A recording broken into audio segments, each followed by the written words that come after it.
আজকে যে বিষয়টি নিয়ে কথা বলবো তা হচ্ছে টলিউডের ব্যান কালচার। যে কালচারের জন্য ঋদ্ধি সেন আমাদের সঙ্গে কাজ করছেন না, অনির্বাণ ভট্টাচার্য কাজ করছেন না এবং রুদ্রনীল ঘোষ কাজ করছেন না। যদি এই কালচারটা কতটা শিল্পীদেরকে মেরে দিচ্ছে।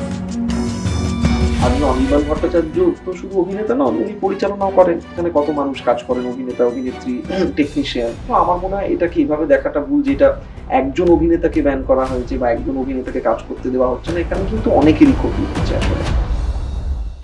একটা ছবি যেটা আমার করার কথা ছিল সুমন ঘোষের, সেই ছবিটা করতে দেওয়া হলো না ফেডারেশনের সভাপতি শরৎ বিশ্বাসের নির্দেশে, যে টেকনিশিয়ানরা সেই ছবিতে যাবেন না যদি আমি কাজ করি।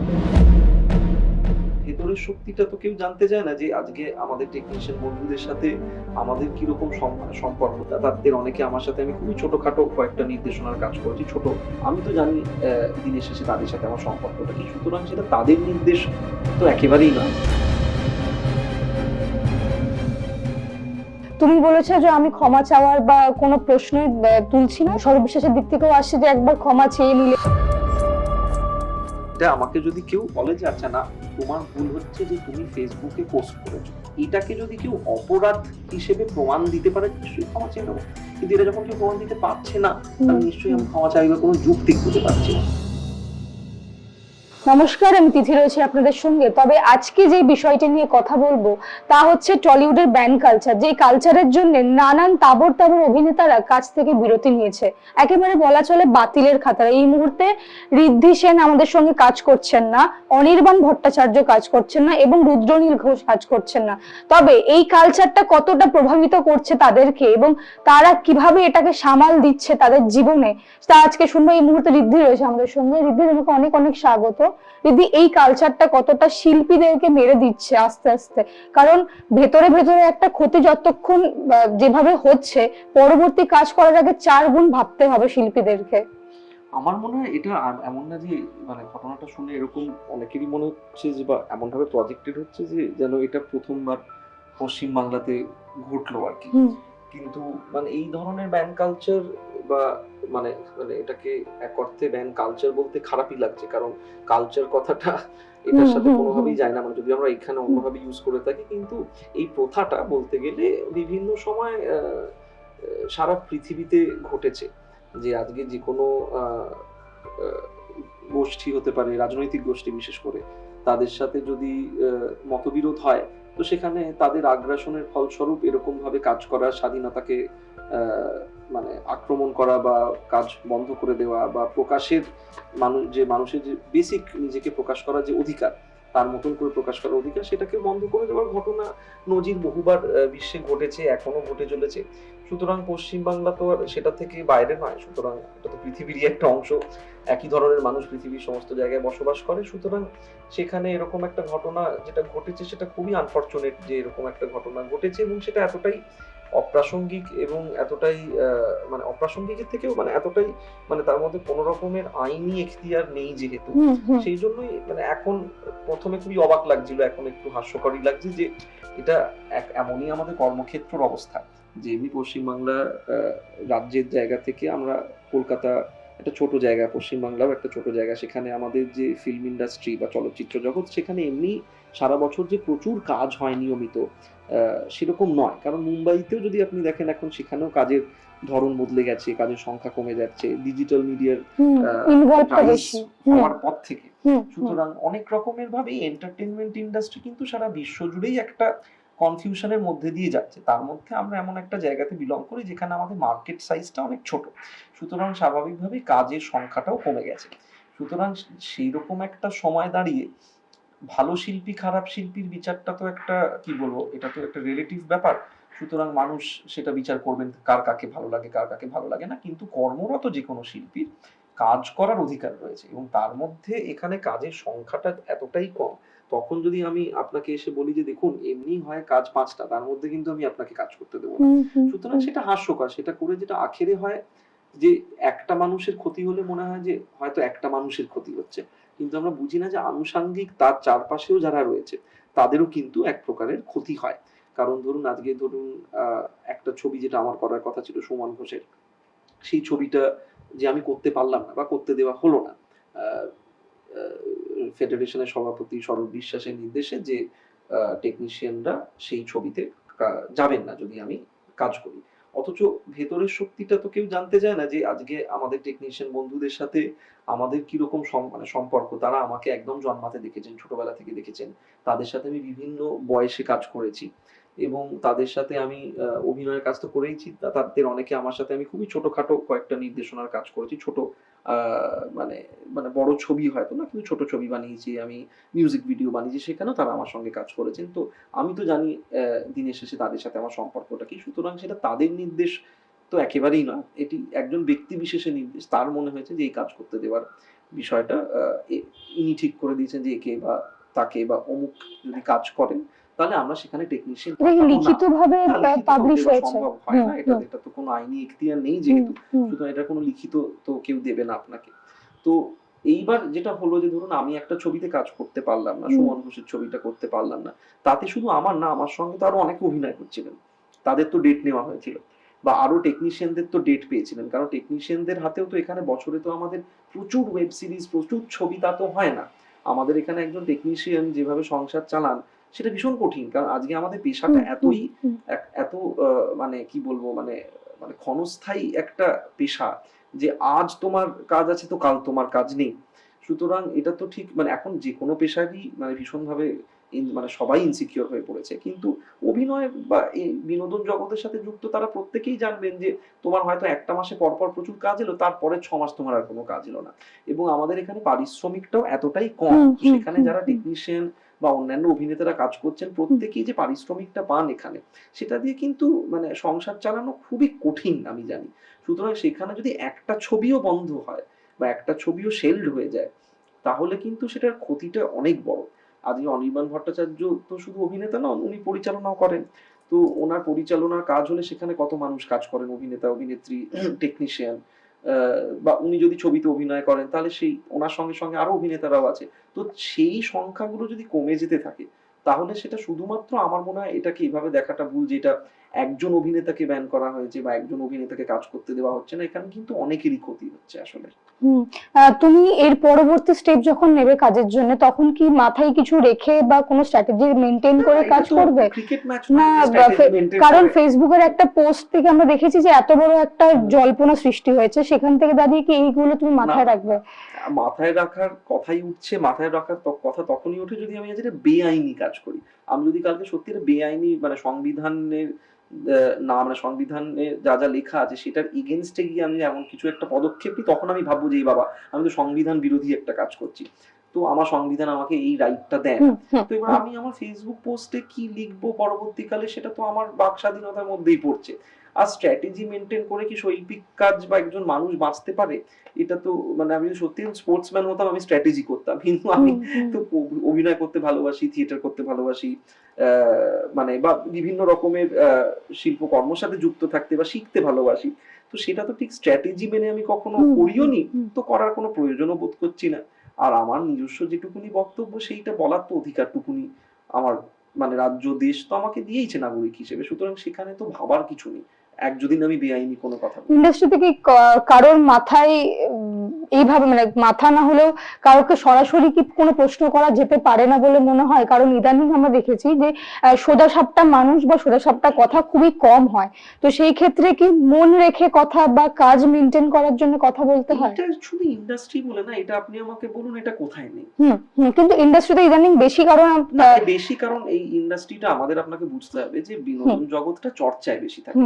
এই যে ধরুন আপনি আমার আজকে একটা সাক্ষাৎকার নিতে এলেন, তো সেটা তো বিনোদন জগৎটা আরেকটু লোকের কাছে পরিচিত বলে সেটা লোকে শুনতে চান বা না চান, সেটার জন্য লোকে জানতে পারছেন। কিন্তু ধরুন আজকে একটা অফিসে ঠিক এরকম ভাবে একজন যদি একজন বসের বিরুদ্ধে একটা কথা বলে, তার মন না রেখে বলে, আমরা কি তার ইন্টারভিউ করতে যাচ্ছি? সেটা খারাপ, আক্ষেপ সূচক, যে আক্ষেপজনক যে আমরা তাদের ইন্টারভিউ করতে যাই না। বা এত ঘটনা আমাদের রাজ্যে বা মানে শহরে এই মুহূর্তে ঘটে চলেছে, যা যে মন রেখে কথা না বললে সেটার ফলস্বরূপ তাদেরকে সেই ফলটা ভোগ করতে হচ্ছে, এরকম কত ঘটনা আছে আপনি আমাকে বলুন। সুতরাং আমাদের এটা আমরা ইন্ডাস্ট্রি বা আমাদের এই শিল্প জগতের এই জিনিসগুলোকে আমরা বেশি ইম্পর্টেন্স দিই, এটা বেশি লোকের চোখের সামনে চলে আসে, কিন্তু আননেসেসারিলি ইম্পর্টেন্স দিই, কারণ এখন সাধারণ মানুষ প্রচুর কর্মরত মানুষ আছেন যাদেরকে এই একই ধরনের জিনিস বিভিন্ন জায়গাতে ফেস করতে হচ্ছে।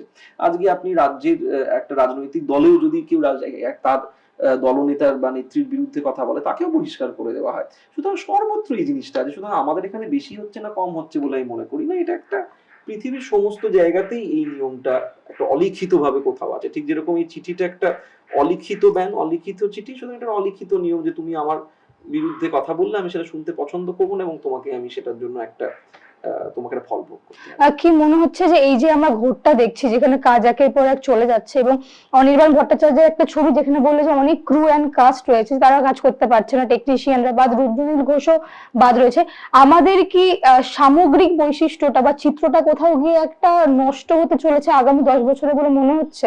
কারণ 10 বছরে কি হবে সেটা আজকে বসে কেউই বলতে পারবে না, কারণ 2020-তে কোভিড আসতো কি আমরা বলতে পারি না। ধরুন আপনি আমাকে 2019-এর ডিসেম্বরে জিজ্ঞেস করলেন যে রিদ্ধি 10 বছর পর কি প্ল্যান করছো, আমি হয়তো 2020 দিয়ে শুরু করতাম, তারপর দেখলাম মার্চ মাসে কোভিড চলে এলো। সুতরাং মানে 10 বছর পর কি হবে সেটা অনেক বড় একটা আলোচনা, কারণ মানুষের এখন যে অবস্থা, মানুষ তো এখনের জন্য বাঁচে, আজ কি হবে কাল কি হবে সেটা অনেক বেশি জরুরি। তো সেখানে সামগ্রিক চিত্রের দায়িত্বর কথাটা আমি বলতে পারবো না, কারণ আমি নিজেকে অত ইম্পর্টেন্ট মনে করি না যে আমি একটা গোটা ইন্ডাস্ট্রি সামগ্রিক চিত্র নিয়ে মন্তব্য করতে পারবো। সেটা অনেক ইম্পর্টেন্ট, জরুরি, সিনিয়র বা অনেক বছর ধরে কাজ করছেন অনেক যোগ্য মানুষরা আছেন যারা বলতে পারবেন যে আপামর চিত্রটা কি হবে। আমার জায়গা থেকে, আমার ছোট মস্তিষ্কে আমার যেটুকুনি মনে হয় যে এটা তো যে কোনো মানুষ কমন সেন্স দিয়ে বুঝতে পারবে যে এরকম একটা মানে ঘটনার চিত্র যদি লোকজন জানেন জনসমক্ষে, তো স্বাভাবিকভাবেই এটা ভালো ইমেজ তৈরি হচ্ছে না। সুতরাং এটা নিয়ে বিশ্লেষণ করারটা সময়টা চলে গেছে আসলে, কারণ এখন এটা এক্সপোজড হয়ে গেছে যে এরকম যদি একটা ঘটনাও ঘটে কারোর সাথে, সেটা একটা ভালো চিত্র মানুষের সামনে রাখছে না কোনোভাবে। বা আজকে আমরা তো বিভিন্ন জায়গাতে কাজ করি, আমি কিছুদিন আগে মুম্বাইতে একটা ছবিতে অভিনয় করলাম অনুরাগ কাশ্যপে, তো সেখানে ইউনিটে সবাই খুব অবাক হলো শুনে যে কি তোমাদের ইন্ডাস্ট্রিতে এরকম হয় নাকি। তো এমা এরকম ভাবে ব্যান করার কি অর্থ, এটার কি বেসিস। বা যে অনির্বাণ ভট্টাচার্য শুধু পরিচিতিটা তো মানে সিনেমার অভিনেতা না, তিনি এখন গানের একটা দল করেছেন, তো সেখানে মঞ্চে তিনি অভিনয় করেছেন, তার অন্যান্য দর্শকও আছে। এবং এটা আলটিমেটলি আমার মনে হয় দর্শক যারা ধরুন আমাদের কাজ একটু হলেও দেখতে পছন্দ করেন, তাদের ক্ষেত্রে তো এটা একটা ঠিক নিদর্শন হচ্ছে না। তাদের তো মনে হবেই যে আমাকে তো জিজ্ঞেস করে তোমার পরের ছবি কি আসে, আমার এই বছর অনেকগুলো রিলিজ আছে পরপর, কিন্তু যেই তারা শুনছে কি ও তোমায় দেখতে পাবো না পর্দায়, বা ও তোমার অভিনয় দেখতে পাবো না, সেটা যদি দুটো মানুষও জিজ্ঞেস করে, সেই দুটো মানুষের কাছে তো একটা খারাপ নিদর্শনের সৃষ্টি হচ্ছে যে কি এইখানে তো একটা। এবং আরো যেটা খারাপ সেটা হচ্ছে যে শিল্প মাধ্যম এমন একটা জায়গা, সেটা মানুষ অবচেতনেও জানে এটা একটা মিলেমিশে কাজ করার জায়গা। এখানে কোনো হায়ারার্কি তথাকথিত ভাবে থাকার কথা ছিল না। আইডিয়ালিস্টিক্যালি আমি বলছি যে এইখানে একটা সিনেমা যখন তৈরি হয়, তো সেখানে পরিচালকই সব, এবং যিনি চা দিচ্ছেন বা জল দিচ্ছেন তাকে আমি গ্রাহ্য করবো না, এই সিস্টেমে তো কোনোদিন কাজ হয়নি। সুতরাং আমি ছোটবেলা থেকে একটা থিয়েটারের পরিবেশে বড় হয়েছি, আমি শিখেইছি যে মিলেমিশে একসাথে একটা শিল্প মাধ্যমে আমরা একটা কাজ আমরা তৈরি করি, এবং শিল্প মাধ্যমের মজাটাই হচ্ছে 5টা লোক একটা ঘরে থাকবে এবং 5টা লোক 5 রকম ভাবেই ভাববে। সুতরাং 5টা লোক কিন্তু একটা লোকের অর্ডার ফলো করে না এখানে, 5টা লোক 5 রকম ভাবে একটা চেয়ারকে দেখছে, এবং তাদের মতবাদটা তাদের দেওয়ার একটা অধিকার আছে। যে আমি বলছি যে দেখো আমার না চেয়ারটা মনে হচ্ছে এই রংটা হলে ভালো হয়, কেউ বলো না ওটাকে না হলুদ করে দাও, কেউ বলো ওটাকে সবুজ করে দাও। কিন্তু এই বক্তব্যটা রাখার যে পরিসরটা, এটাই একটা ইন্ডাস্ট্রি শিল্প মাধ্যমের করার কিন্তু উচিত, কারণ আমাদের কাজটাই কিন্তু বিভিন্ন মত নির্ভর একটা কাজ। সুতরাং সেখানে যদি আমাকে আমার মতটা প্রকাশ করতে না দিয়ে আমাকে তোমার মতের সাথে মিলিয়ে দেওয়ার চেষ্টা হয়, তাহলে একটা জায়গার কখনোই কিন্তু ভালো হয় না। আর এই যে বিষয়গুলো আমরা দেখছি এখানে একটা ওই সৌরভ বিশ্বাসের তরফ থেকে এবং তোমার তরফ থেকেও একটা আসছে যে তুমি বলেছো যে আমি ক্ষমা চাওয়ার বা কোনো প্রশ্নই তুলছি না এবং কোনো বিষয় দেখতেই পাচ্ছি না ক্ষমা চাওয়ার, এবং সৌরভ বিশ্বাসের দিক থেকেও আসছে যে একবার ক্ষমা চেয়ে নিলে বা একবার যদি নিজেকে বলা হয় যে না আমি ভুল করেছি বা আমি এই বাক স্বাধীনতাটা কোথাও গিয়ে নিজের হাতে কন্ট্রোলে রাখবো যেখানে গিয়ে অন্য কেউ ছোট হবে না, এই বিষয়গুলোকে তুমি কিভাবে দেখছো? মানে তুমি কি ক্ষমা চাও, এটা আমাকে যদি কেউ বোঝাতে পারে, তুমি কি পরবর্তী সময় ক্ষমা চাইবে যদি অনেকটা দিন ধরে এই জিনিসটা চলে? নিশ্চয়ই আমি ক্ষমা চাইবো, ক্ষমা চাইতে রাজি। আমাকে যদি প্রোভাইডেড যদি কেউ আমাকে বোঝাতে পারে আমার ভুলটা কোথায় হয়েছে, এটা যদি আমাকে কেউ বলে যে আচ্ছা না তোমার ভুল হচ্ছে যে তুমি ফেসবুকে পোস্ট করেছো বা তুমি তোমার বক্তব্যটা প্রকাশ করেছো, এটাকে যদি কেউ অপরাধ হিসেবে প্রমাণ দিতে পারে যে হ্যাঁ এটা না লেখা আছে যে এইরকম আমাদের আইনের এত নম্বর ধারায় লেখা আছে যে এইটা করা কিন্তু অপরাধ। এটা যদি আমাকে কেউ বলে, আমাকে প্রমাণ দিতে পারে, তাহলে আমি নিশ্চয়ই ক্ষমা চেয়ে নেবো। কিন্তু এটা যখন কেউ প্রমাণ দিতে পারছে না, তাহলে নিশ্চয়ই আমি ক্ষমা চাইবার কোনো যুক্তি খুঁজে পাচ্ছি না। আমি যদি সত্যি কাউকে আঘাত করে ফেলি, যে আমি তোমাকে একটা খারাপ কথা বললাম যেখানে তুমি আঘাত পেলে, সেটা আমি নিজেই রিয়েলাইজ করে তখন মানে আমার যদি সেটুকুনি ন্যূনতম বোধ থাকে, আমি নিশ্চয়ই বলেছি যে আমার এটা বলাটা ঠিক হয়নি, আমি পরের বার এটা বলবো না। কিন্তু আমার ফেসবুক পোস্টে যেটা লেখা হয়েছে সেখানে তো আমি এরকম কিছু খুঁজে পাইনি, বা আমাকে অন্য কেউ এসে, আমি ধরলাম ঠিক আছে আমি বোকা, আমি বুঝতে পারছি না, কিন্তু আমার পারিপার্শ্বিক যে মানুষজন, তারা তো আমাকে এসে কেউ বলছে না যে এই তুমি কিন্তু একটা বেআইনি কথা লিখে ফেলেছো রিদ্ধি, তুমি বুঝতে পারোনি, তুমি ভুল করে কিন্তু আমাদের অমুক ধারাটা লঙ্ঘন করে এই কথাটা লিখেছো, তুমি কিন্তু ক্ষমা চেয়ে নাও। সুতরাং আমাকে যদি ক্ষমা চাওয়ার কেউ যুক্তি নিশ্চয়ই দেখাতে পারে, তাহলে আমি ভাববো। কিন্তু এখনো অব্দি ক্ষমা চাওয়ার কোন রকমের এখতিয়ার তৈরি হয়নি। আমাদের ইন্ডাস্ট্রিতে কি স্পষ্ট বক্তা সত্যি হারিয়ে যাচ্ছে বলে না, মনে আমার হয়? আবার এটাতে একটা সমস্যা আছে, আমাদের ইন্ডাস্ট্রিতে বলে নয়, আমাদের ইন্ডাস্ট্রিতে কারণ চর্চিত। চর্চিত সেই ক্ষেত্রে সেটা- দাঁড়িয়ে আমরা দেখেছি যে ওই যে প্রথমবারই আমি জিজ্ঞেস করলাম যে ওই জেনে বুঝে একটু সাবধানে কথা বলা, এই একটু সাবধানে কথা কারণ বলা। আমরা এখন অনেক অভিনেতা অভিনেত্রীকে দেখেছি যে চোখের সামনে খারাপ হতে দেখলেও সেটা নিয়ে প্রশ্ন না তুলতে। সেটা আমরা তাদেরকে ক্যামেরার সামনে দেখতে পাই বলে, এরকম আমি 100টা মানুষ, আপনিও দেখেছেন আমিও দেখেছি, যারা অনেক অন্যায় দেখে চুপ করে যায়। সুতরাং আমার এই ইন্ডাস্ট্রি নিয়ে অবসেশনটাই এখন ভাল লাগে না, যে বিনোদন জগতে কে কি ভাবলো, কে কি করলো, কে কি খেলো, কে প্রতিবাদ করলো, কে প্রতিবাদ করলো না, সেই পুরোটা একটা বিনোদন জগৎ কেন্দ্রিক আলোচনায় আমরা কেন চলে গেছি। এটা একটা আপামর সমাজের চিত্র। বিনোদন জগৎটা তো এই সমাজটার বাইরে হ্যাঁ, সমাজ থেকে অবস্থান নয়। হ্যাঁ আলাদা করে দেখা হয়। আলাদা করে কেন হ্যাঁ। দেখা হয়, আমি এটাই বলছি। বিনোদন জগৎটা তো আজকে আমার এই সমাজটারই অংশ। যে আজকে টালিগঞ্জে যদি একটা স্টুডিও থাকে, সে তো মঙ্গল গ্রহে নেই, সে তো টালিগঞ্জেই আছে। বা আজকে যারা কাজ করতে আসছেন সম্মিলিত, তারা তো কলকাতা শহর, পশ্চিম বাংলার বাসিন্দা। সুতরাং এই ট্রেন্ডটা বা এই ট্রেডটা যে না বাবা আমি বলবো না, ঠিক আছে, এটা প্রথমত একটা মানুষের স্বাধীনতা, কে কি নিয়ে প্রতিবাদ জানাবে, কে কোনটা নিয়ে সোচ্চার হবে হবে না, এটা একদমই ব্যক্তিগত চয়েস। আমি তাকে কখনোই টেনে এনে বলতে পারি না যে তুমি প্রতিবাদ করো। ঠিক যেরকম ভালোবাসাও হচ্ছে একটা, তুমি জোর করে কারোর প্রতি ভালোবাসা জাগাতে পারবে না, ডিউটি মেনে তো ভালোবাসা হয় না, তাই ডিউটি মেনে প্রতিবাদও হয় না। যদি হয় তাহলে সেটা খুব খারাপ। কারণ কেউ যদি স্বতঃস্ফূর্ত ভাবে মনে করে যে আমার এটাতে না বলা উচিত, সেটা যদি তাকে আমি জোর করে করাই, তাহলে সেটা কি ঠিক? সেটা তো হবে না। আর দ্বিতীয়ত হচ্ছে যে এই যে আমি একটু নিজের ভালোটাকে দেখে থাক না, আবার ঝুট ঝামেলায় ঢুকবো কেন, এই প্রবণতাটা কোথায় নেই আপনি যদি আমাকে বলেন, তাহলে আমি বলতে পারি যে আচ্ছা তাহলে ইন্ডাস্ট্রিতেও না এই প্রবণতাটা নেই। বা যদি অন্য জায়গায় থাকে ইন্ডাস্ট্রিতেও আছে, কারণ ইন্ডাস্ট্রির মানুষগুলো এই শহরেই থাকে। সুতরাং তাদেরকে আলাদা করে এটা ইন্ডাস্ট্রি প্রবলেম বলে আমি মনে করি না। এটা আপনি এখন সমাজ মাধ্যম ফেসবুক যদি খোলেন, দেখবেন যারা যারা ট্রোল করে বা ট্রোল করছে, আপনি সেই নিদর্শনটাতেই বুঝতে পারবেন যে কেউ আর কারুর কথা শুনতে চায় না। যে আজকে আমি যদি আপনার সাথে একটা সামান্যতম মতবিরোধ প্রকাশ করি, এরকম হাজার হাজার কি বলবো মানে স্বরূপ বিশ্বাসের মতন মানুষেরা আছেন, অনেক নামে আছেন, যারা আপনাকে কিন্তু ফেসবুকে ব্যান করে দিচ্ছে বা ব্লক করে দিচ্ছে। সুতরাং এই কালচারটা আমি বলছি শুধুমাত্র ইন্ডাস্ট্রি কেন্দ্রিক স্বরূপ বিশ্বাস করছেন তা না, এটা না মনোভাবের মধ্যে মানুষের ঢুকে গেছে। তোমার কথার সাথে যদি আমার না মেলে, আমি তোমাকে ব্যান করে দেবো। এবং এই ভয় আরো লোকের মনে হচ্ছে ওরে বাবা আমাকে ফেসবুকে আবার ট্রোল করবে, এই করবে ওই করবে, ঠিক আছে আমি পিঠ বাঁচিয়ে চলে যাই। দুটোর মতন করে তার সমস্যা আছে, দুটো মনোভাবেরই সমস্যা আছে আমি বলছি। কিন্তু আমি বলছি এটা না একটা ওভারঅল ট্রেন্ড, যে আজকে মানে কেউ কারুর কথা শুনতে চায় না, এবং না শুনলেই প্রথম নিদর্শন হচ্ছে যে আমি তোমাকে একটা অশ্রাব্য ভাষায় গালাগালি দেবো, তোমাকে আমি ব্লক করবো, তোমাকে আমি রিপোর্ট করবো, প্রায় তোমাকে আমি মেরে ফেলার হুমকি অবধি দেবো। সুতরাং এই ট্রেন্ডটা এবার কেউ যদি এবার অফিসিয়ালি সেই ক্ষমতাটা পায়, সে তার মতো প্রয়োগ করবে, আর যে অফিসিয়ালি পাচ্ছে না সে ফেসবুকে প্রয়োগ করছে। এই থ্রেট কালচার গুলো কি ঋদ্ধি সেনকে কোনো রকম ভাবে বিচলিত করে? না, ঋদ্ধি সেন তো ইম্পর্টেন্ট না, আমি এটাই বোঝানোর চেষ্টা করছি যে আমাকে ধরুন বিচলিত করলো, তাতে কি যায় আসে না, অ্যাজ এ হিউম্যান বিং তোমাকে কি বিচলিত করে? ব্যক্তি আমিকে করে, ব্যক্তি আমিকে যেরকম আরো 5 জন নাগরিক আমি নিশ্চয়ই জানি আমার সাথে এই শহরে এরকম অনেকে বাস করেন, এই দেশে বা এই গোটা পৃথিবীতে অনেক মানুষই আছেন যাদের দেখতে পাই যারা এইটাতে বিব্রত হয়ে পড়ছেন, যাদের মনে হচ্ছে যে কোথাও একটা ভুল হচ্ছে, এটা ঠিক হচ্ছে না, আমরা একটা সাংঘাতিক অসহিষ্ণুতার দিকে চলে গেছি।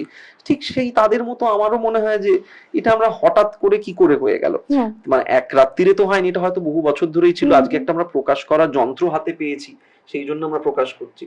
সুতরাং নিশ্চয়ই ডিস্টার্ব তো লাগে, খারাপ লাগে, মন খারাপ হয়, বিরক্ত লাগে, হতাশ লাগে, কিন্তু কি করবো বলুন, মানে এটা নিয়ে তো মানে বসে ভাবলে আর কাজ করা হবে না। সুতরাং যেটুকুনি সময় ব্যয় করতে চাই সেটা একটা অন্তত একটু হলেও কনস্ট্রাকটিভ কাজে ব্যয় করার চেষ্টা কি কি করছি। কাজ করছো এই মুহূর্তে দাঁড়িয়ে, এবং থিয়েটারটাকে নিয়ে বলো, যেটা আমরা দেখছিলাম সোশ্যাল মিডিয়াতে যে খুব জোর কদমে রিহার্সেল চলছে এবং তুমি শেখাচ্ছ সেই ক্ষেত্রে। না, আমি শেখাচ্ছি বা শিখছি সেটা ইম্পর্টেন্ট না। বিষয়টা যে থিয়েটারটা আমরা সত্যি, আমি খুব লাকি যে আমাদের একটা অল্টারনেটিভ আউটলুক আছে, এবং আমি এটা দেখেছি আসলে যে থিয়েটারের বাড়িতে বড় হওয়ার জন্য, যে আমি অনেক ছোটবেলা থেকেই দেখেছি যে আমার যে দল স্বপ্ন সন্ধানী, মা বাবা, আমাদের অন্যান্য সদস্যরা, এরকম আমরা অনেক নাটক করেছিলাম যে বিভিন্ন সরকারের রেজিমের সময়, যেখানে অনেক সরকার বিরোধী কথা বলা আছে, এবং হুম সেটা যে রেজিমই হোক না কেন সেই হুম হুম রেজিমেরই হুম একটা সমস্যা হয়েছে, তারা নাটক বন্ধ করে দেওয়ার চেষ্টা করেছে হুম বা কুৎসিত রিভিউ দিয়েছে।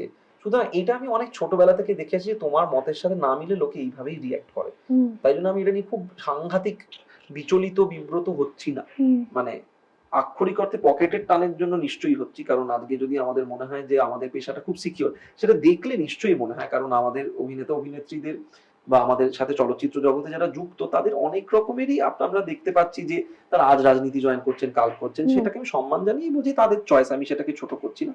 কিন্তু জনগণের দেখলে মনে হয় যে বাহ, খুব ভালো, হুম এই তো কত রকমের রোজগারের উপায়। কারণ সেইখান থেকে আমাদের পরিবারকে তো কখনো আপনারা দেখতে পাবেন না কোনো রাজনীতির মঞ্চে বা অন্য কোনো মানে রেজিমের সময় কোনোভাবে কোনো রাজনৈতিক হুম হুম দলের সাথে তো আমরা যুক্ত নই। হুম সেটা লোকে মনে মনে ভাবতেই পারে, লোকে তো মনে মনে অনেক কিছুই ভাবে। হুম আমিও মনে মনে ভাবি যে আমি কালকে আতিফ আসলামের মতন গান গাইতে পারবো, চাইলে কি আমি পারবো, আর সেটা সত্যি হয়ে যাচ্ছে তা তো আর হয় না। তো মনে মনে ভাবার স্বাধীনতা সবার আছে, কিন্তু আমাদের যেহেতু শুধুমাত্র এই পেশাটা করেই চলে, আমাদের অল্টারনেটিভ কিছু নেই। এমন না যে আমার মা পার্ট টাইম শিক্ষিকা বা আমার বাবা হয়তো ফুটবল কোচিংও করে, অভিনয় করে, আমরা অন্য কিছু জানি না, আমরা এইটাই করতে জানি।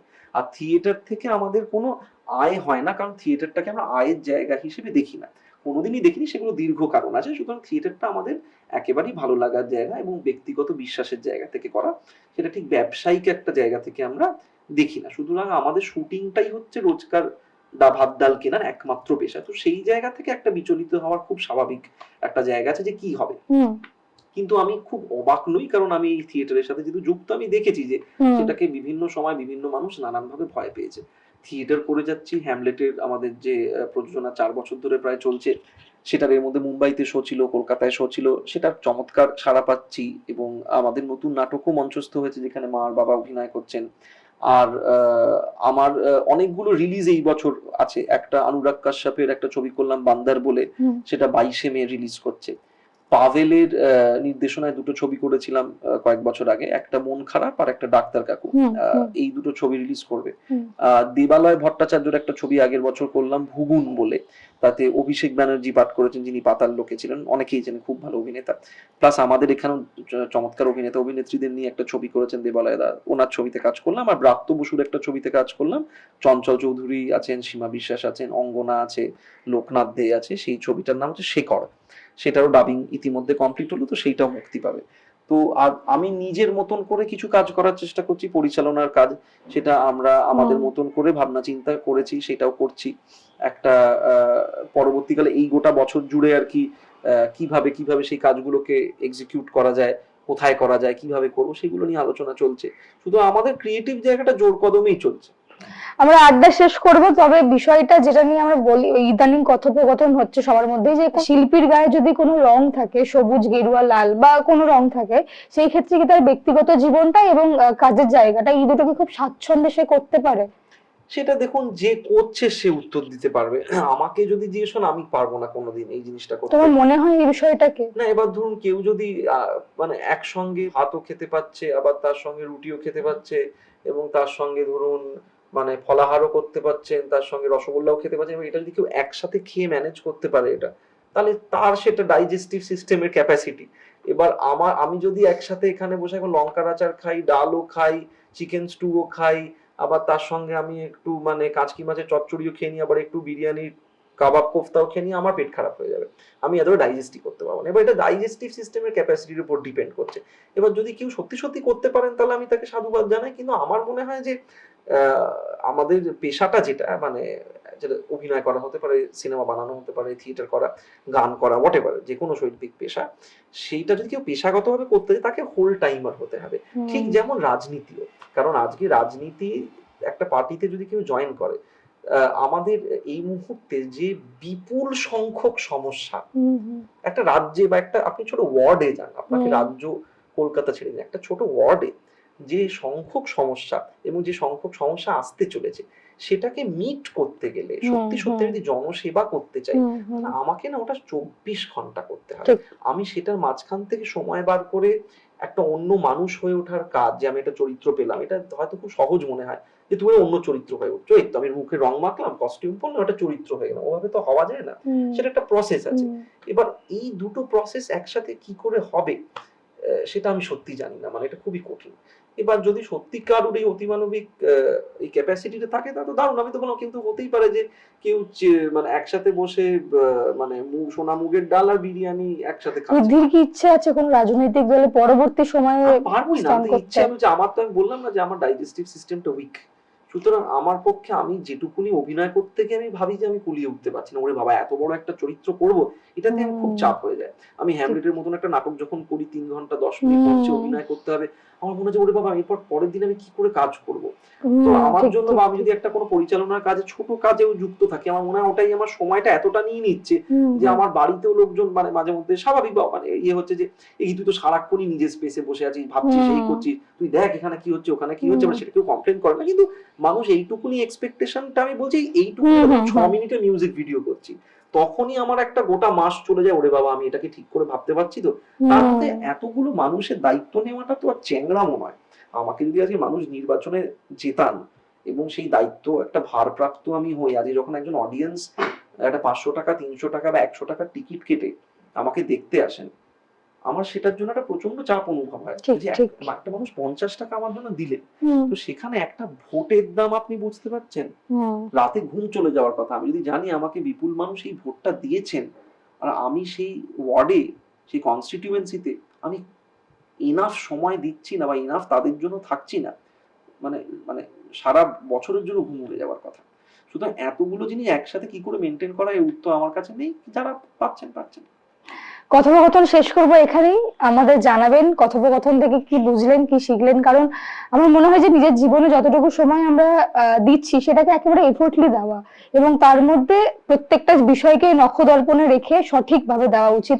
কথা বললে এখানে কেমন লাগলো আজকের আড্ডা অবশ্যই জানাবেন। চোখ থাকবে শুধুমাত্র সিটি সিনেমাতে। টলিউডের latest update, gossip and entertainment পেতে সাবস্ক্রাইব করুন শুধুমাত্র সিটি সিনেমা আর ফলো করুন সিটি সিনেমার Instagram, Facebook, Twitter and ShareChat page.